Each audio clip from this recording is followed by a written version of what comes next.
जब आप बाहर आए तो आपको कैसा फील हो रहा है? क्या आपको लगता है कि ये एविक्शन जो है वो फेयर एविक्शन था? मुझे लगता है कि पहली जैसे ही मैं बाहर आई मुझे बहुत लोगों का प्यार दिखा, जहाँ पे लोगों ने बोला कि they really understood what kind of person I am. आप लोगों ने मुझसे कन्वर्सेशन तो किया है, लेकिन मेरी एक्चुअल पर्सनालिटी जो मैं रियल में हूँ वो भी आप लोगों ने देखा है। इस चीज़ का मुझे बहुत खुशी है कि मैं एक बहुत अच्छे इमेज के साथ बाहर आई हूँ। इस चीज़ का मुझे बेहद दुख है कि मैं थर्ड वीक में जो इतने फुल ऑन अपने गेमिंग स्प्री में आ चुकी थी, अपने वाइब पे आ चुकी थी, जहाँ पे मैंने अपनी स्ट्रैटेजीज बनाई थी, मैंने अपने अटैक प्लान्स बनाए थे, मैंने अपने ऑपोजिट ग्रुप के साथ अलायंसेस भी बनाए थे। I was fully playing the game. Task में भी अपना एक बहुत ही अलग रूप मैंने दिखाया था, जो रैशन वाला टास्क था, the ring trick and everything. I did all that, but उसके पहले ही मैं कुछ लोगों से नॉमिनेटेड थी जिन्होंने बहुत ही फेक और स्टूपिड रीज़न दिए थे मुझे नॉमिनेट करने के लिए, और मैं नॉमिनेशन से बच इसलिए नहीं पाई क्योंकि ऑलरेडी मेरे सामने 3 स्ट्रॉन्ग कंटेस्टेंट्स थे जो स्टार्टिंग से उनको गेम का फॉर्मेट पता था, मुझे नहीं पता था। I thought it's a personality contest and I did not know that मुझे डे वन से एक अटैकिंग वे में रहना पड़ेगा। यू नो, अगर हम बात करें आपके गेम का, तो कहीं ना कहीं हम ऑडियंस को लगा कि आप बहुत ही स्लो, कुछ देखने को नहीं मिला। नायरा एक्चुअल में क्या कर रही है बिग बॉस हाउस में,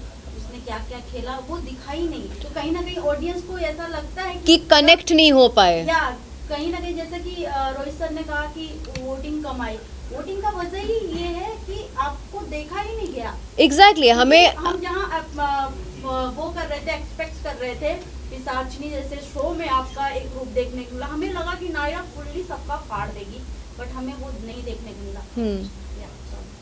हाँ, देखने को नहीं मिला। नहीं, मेरा नेचर ये थोड़ी है कि मैं जाते ही लोगों के ऊपर कुछ लांछन लगाऊंगी और फिर उनके ऊपर चढ़ूंगी और झगड़ा करूंगी। ये मेरा नेचर नहीं है कि मैं वो जाके करूंगी। अगर मुझे पहले किसी ने ब्रीफिंग दिया होता कि नायरा ये गेम है अटैक का, आपको जाके ज़बरदस्ती इसकी पैंट लूज़ क्यों है, इसका वो क्यों लूज़ है, जाके मुद्दे बना के झगड़े करने होंगे, तो मैं 100% सोचती कि ये गेम मेरे लिए है कि नहीं। मुझे लगा था, मुझे बार बार बताया गया था कि ये आपको बिग बॉस नहीं देखना है ताकि आप ऑर्गेनिकली करो जो आपको करना है। एंड ऑर्गेनिकली आप जब किसी नए जगह पे जाते हो आपको 1-2 हफ्ता लगता ही है आपके आसपास के लोगों को समझने के लिए और आपकी वाइब समझने के लिए, which was a very natural process. तो मेरा वही हुआ। तीसरे हफ्ते में मैं सब कुछ समझी, मैं स्टेबल फील करने लगी और मैं अपना गेम खेलना शुरू की थी। पहले हफ्ते में आपको एक बार वार्निंग भी मिली थी।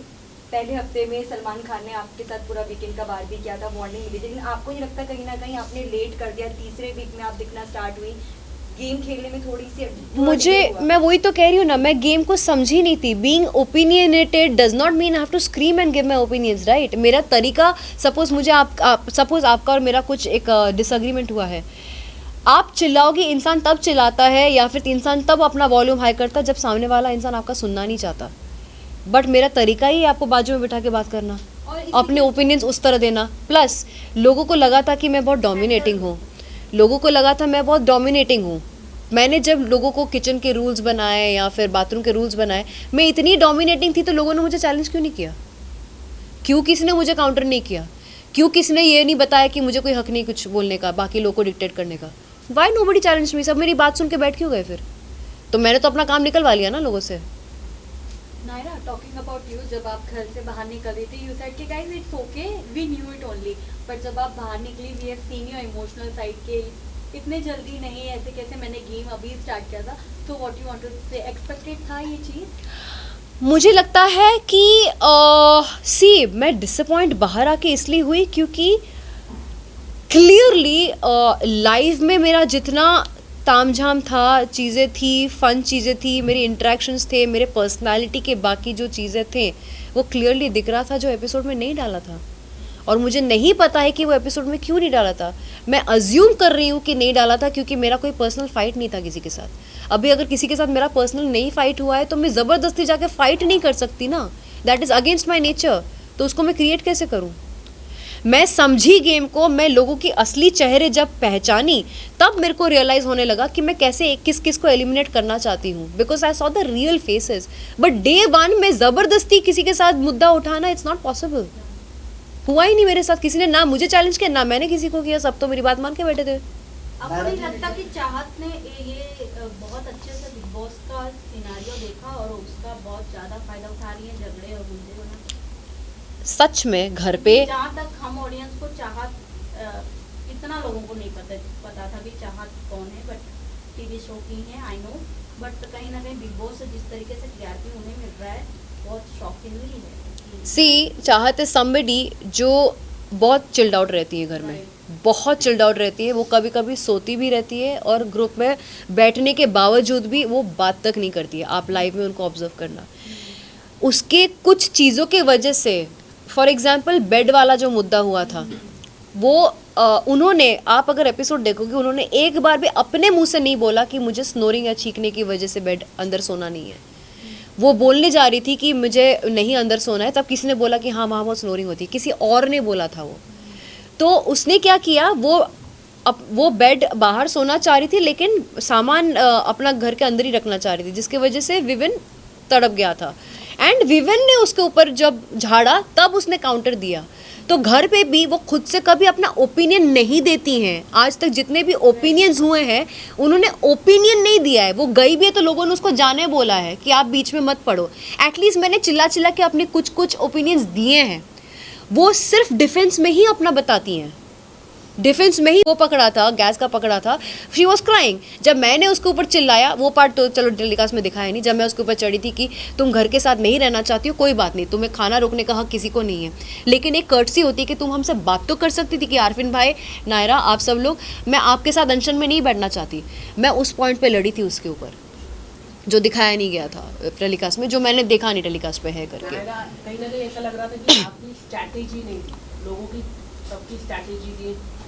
तो सब बिग बॉस देख कर आए थे ना, मैंने नहीं देखा हुआ था ना। कहीं ना कहीं आपके ऊपर, कहीं ना कहीं आपने कम तैयारी करके गए आप। हाँ, कोई तैयारी मेरे एक्सपेक्टेशन बहुत ज्यादा हाई आपसे थी तो आपसे। expectation थे सी ज़्यादा। नाउ इफ डे वन से somebody, आपके सामने आके अपने फैमिली के बारे में बताती है हम्म, पूरी तरह से। मैंने भी बताया, ईशा पूरी तरह से आपके बारे में बात करती है अविनाश के साथ, पूरा घर आपके बारे में बात करता है, लेकिन कहीं ना कहीं आप ज्यादा दिखाई नहीं दी और आपने कोई खुलकर बोला नहीं। आपके बारे में हाँ। बात हुई घर में, लेकिन आपने वो मुद्दे वोकली नहीं उठाए। मेरे बारे में बात हुई लेकिन किसी ने मुझे डायरेक्टली नहीं बोला, तो मैं उस चीज़ का क्या करूँ फिर। क्या आपने अच्छा पीआर टीम नहीं लगा? ऑनेस्टली स्पीकिंग मुझे भी नहीं पता कि सबसे बेस्ट पीआर कौन था, कौन होना चाहिए था मेरा उस टाइम पे। I don't know. नायरा, आपका नाम शहजादा के साथ जोड़ा जा रहा था और ऐसे हम कई, किसने जोड़ा है? और घर वाले, और ऐसे कई लोग हम देख रहे हैं जो घर वाले अंदर ही अंदर एक दूसरे का नाम जोड़, जैसे अविनाश के साथ ईशा का जोड़ा जा रहा है और करणवीर के साथ चुम को लेके छेड़ रहे हैं। तो आपको क्या लगता है कौन सा रियल कपल आने वाले टाइम में बनेगा, या फिर क्या फेक दिख सकता है, या बिग बॉस के लिए सब करते हैं? मुझे लगता है करण एंड चुम का हो सकता है, क्योंकि गेम के लिए रियल फायर मैंने किसी में भी नहीं देखा है, सच कहूँ तो। See Isha is very intelligent girl. Rajat जैसा बंदा जो लड़कियों के साथ इजीली फ्रेंडशिप नहीं करता है, वो उसको भाई बहन का रिश्ता उन्होंने ऑलरेडी इस्टेब्लिश कर लिया, एंड बहुत स्ट्रॉन्ग रजत बिलीव्स इन हर। जबकि बाहर से हम सब ने देखा है कि Isha has a point of view and a negative point of view for everybody. All of us have seen that. तो जिस दिन रजत को शॉक मिलेगा उसको उस दिन शॉक मिलेगा। हैविंग सेड दैट, उसको थोड़ा सा अपसेट भी हुआ था जब वोटिंग हो रही थी स्टेज पे, एंड रजत के लिए किसने, बग्गा भाई ने किसी के लिए, बग्गा भाई ने शायद करणवीर के लिए 2 शब्द बोले थे, करणवीर इसके लिए।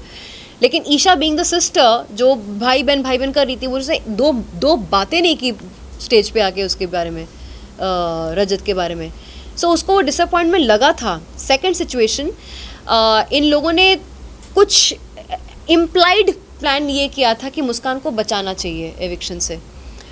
रजत, क्या कहना चाहेंगे विकेट के बारे में? जो एक मैं एक बात कंप्लीट कर रही हूँ। उस टाइम पे ये एक चल रहा था कि हमें मुस्कान को बचाना है एविक्शन से, ओके। एंड उस वक्त हुआ क्या था कि रजत अपने प्रिंसिपल पे कि नहीं मैं अपना पॉइंट ऑफ व्यू देना चाहता हूँ वर्सेस मुस्कान को बचाना चाहता हूँ, वो फंस गया था और उसने अपना पॉइंट रखा और सारे घर वाले उससे बात करना बंद कर दिए। Why? Because he did not go for saving Muskan. तो मुझे लगता है कि रजत को भी एक पॉइंट के बाद पता चलेगा कि अपना ही गेम खेलना है कि फैलना है। नायरा, रजत को आप टॉप 1 की रैंकिंग में कैसे देखते हो? more. Do you think कि he deserve on top one also? जब विवियन और रजत को जब तोड़ने की बात आई थी तो लीडरशिप क्वालिटी, मैनिपुलेटिव सबसे ज़्यादा रजत को दिया गया था, ना ही तो विवियन को दिया गया था. व्हाट यू हैव टू से कि उनमें क्वालिटी, क्योंकि एक जब सलमान खान ने उनसे पूछा था तो आप अगर जेल में होते तो क्या आप खाना देते, तो उन्होंने कह दिया था बिल्कुल नहीं देता मैं. What do you think? और फिर वही देख रहे हैं हम कि वोट सबसे ज़्यादा रजत को मिल रहा है. मुझे लगता है रजत डिक्टेटर बनता 100%, क्योंकि उसने खुद बोला है अपने मुंह से हम लोगों को कि उसे अगर कोई मिस्टेक करता है तो उसको 5 घंटे पूल में खड़ा करेगा. के लिए जाता, वो अपना पावर एक्सरसाइज करने के लिए एक खाना भी नहीं देगा. तो he honestly said his true feelings. तो हमें, और मुझे ये पता है जब ये वाला टास्क हुआ था जहाँ पे चुम, आरफीन और रजत के बीच में मैंने रजत का गुड्डा हटाया था, मेरा रीज़न बाद में ये भी था कि तुम बहुत ज़्यादा इम्पल्सिव हो. एक टाइम गॉड, एक लीडर इम्पल्सिव नहीं हो सकता. आप डिक्टेटर वाली क्वालिटी लेकर नहीं आ सकते. You have to be somebody who is balanced, who can work around the house very well. So उस रीज़न की वजह से रजत को ना एक थोड़ा सा टशन हो गया था मेरे साथ, बट प्यार से आके बात करके नलीफाई करके भी चला जाता था. नायरा, कहीं ना कहीं ईशा और एलिस की जो बॉन्डिंग हमें दिखाई जा रही है और आफ्टर उनका फ्रेंड जो उन दोनों को प्रोटेक्ट कर रहा है, कहीं ना कहीं उन्हें पता है कि हमें एक रिलेशन तो बना के रखना है बिग बॉस हाउस में. लव एंगल नहीं बन सकता तो भाई एंगल ही सही. तो आपको क्या लगता है अगर आपका कहीं अच्छा बॉन्डिंग रहता तब तक आप घर में रहते, या फिर उन दोनों को क्या नाम, इन तीनों को क्या नाम देना चाहेंगी? देखो, इनका गैंग को तो मैं सिंड्रेला सिस्टर्स बुलाती थी पहले. अब मुझे सच में पता चला कि चुगली चाचियाँ तो थी हैं, ये है ही, वो पूरा टाइम वही करती रहती हैं. हैविंग सेड दैट, मुझे उनके फ्रेंडशिप से भी बहुत ज़्यादा इंस्पिरेशन मिलती है. वो they are very tight with each other. भले ही वो लोग घर के लिए थोड़े वैसे टाइप के हैं, सिंड्रेला सिस्टर्स जैसे हैं, जो उसका भी उसके साथ रह के उसको भी बहुत ज़्यादा वो करते हैं, but at the same time I really, मुझे अंदर से बहुत इच्छा भी होती थी कि काश मेरा भी ऐसा बॉन्ड किसी के साथ था. एंड अनफॉर्चुनेटली मेरा बॉन्ड ऑलमोस्ट 2 जन के साथ ऐसा बन भी गया था, श्रुतिका और शहजादा के साथ. इट्स जस्ट दैट मेरा जब गेम ही स्टार्ट हुआ तभी के तभी ओवर हो गया. नायरा, वैसे तो शहजादा और श्रुतिका के साथ, लेकिन आपके लिए एक बात बोली गई थी कि कहीं ना कहीं कुछ वक्त बाद आप एलिस, ईशा लोगों का ग्रुप ज्वाइन कर सकती हो. तो अगर आप घर में होती क्या वो एक ग्रुप फॉर्म होता? क्योंकि एलिस के साथ बात शुरू हो गई थी. मैं सामने से जब क्या हुआ था, सारा जेल में बैठी थी, बग्गा भाई को बोल रही थी अच्छा शिल्पा और करणवीर के साथ तुम्हारा रिलेशन कैसा है? तो बग्गा भाई बोले हाँ ठीक है, अच्छा ठीक है, उनको छोड़ देते हैं. ये नायरा और शहजादा का जो जोड़ी है ना, बहुत स्ट्रॉन्ग जोड़ी बन रही है. मुझे इन लोगों को सबक सिखाना है. फिर बग्गा भाई ने बोला उसके रिटर्न में कि मुझे एलिस और इन तीनों को भी सबक सिखाना है, क्योंकि एलिस और ईशा हमेशा बग्गा जी के ऑपोजिट में जाती थी, करेक्ट. तो ये चीज़ शहजादा ने सुन लिया था कि हम 5 को टारगेट किया जा रहा है. मुझे शहजादा को, अविनाश को, एलिस और ईशा को, हम 5 को टारगेट किया जा रहा है टॉर्चर करने के लिए. शहजादा मुझे लेके भागा उनके पास. हमने सारा पोल खोल दिया कि हमें टारगेट किया जा रहा है, ये दोनों जेल कैदी बैठ के. तो तभी के तभी they also got a shock of their life. And फिर मैंने ये चीज़ प्रपोज किया कि इस हफ्ते हम एक दूसरे को क्रॉस नहीं करेंगे, लेट्स बी एन अलायंस. लेकिन ऐसा अलायंस जो पूरे घर वाले नहीं देखेंगे, क्योंकि घर वाले देखेंगे तो हम सबकी नज़र में आ जाएंगे, उनके और अलग अलग स्ट्रैटेजीज आनी शुरू हो जाएगी. सो येस, अलायंस की डिस्कशन ऑलरेडी हो चुकी थी. हम एक दूसरे के साथ नॉर्मली बिहेव कर रहे थे, लेकिन अंदर से we were an alliance together, all of us. Last question. Who do you think is the fake contestant of the house?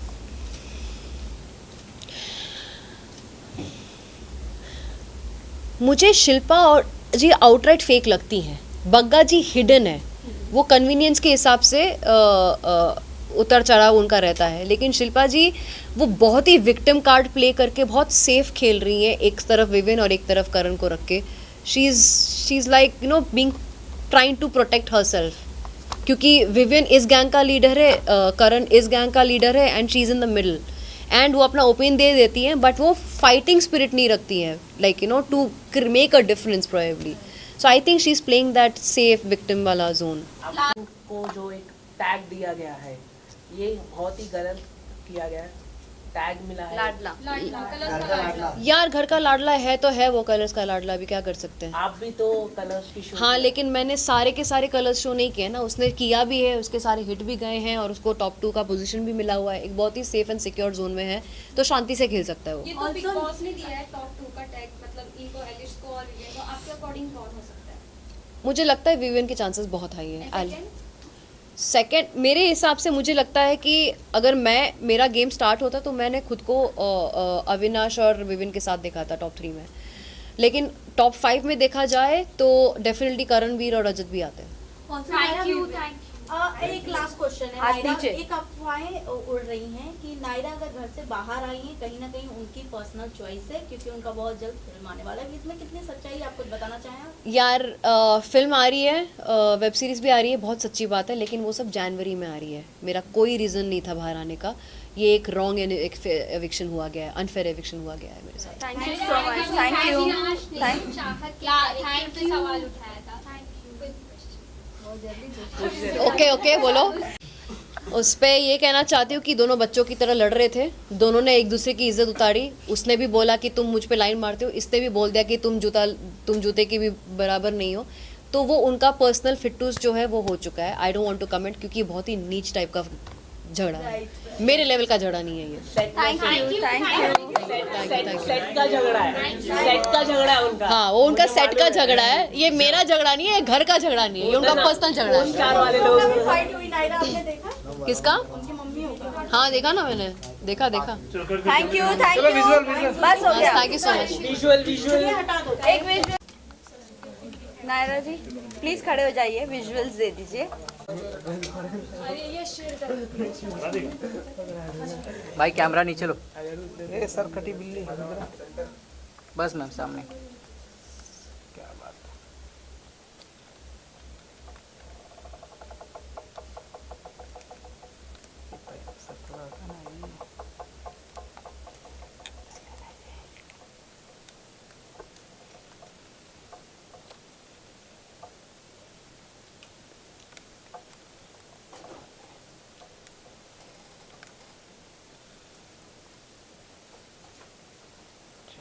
Thank you. अरे बात कर सकते हो मैम से खड़े खड़े। नहीं नहीं, हो गया बस, आज के लिए इतना ही काफी है।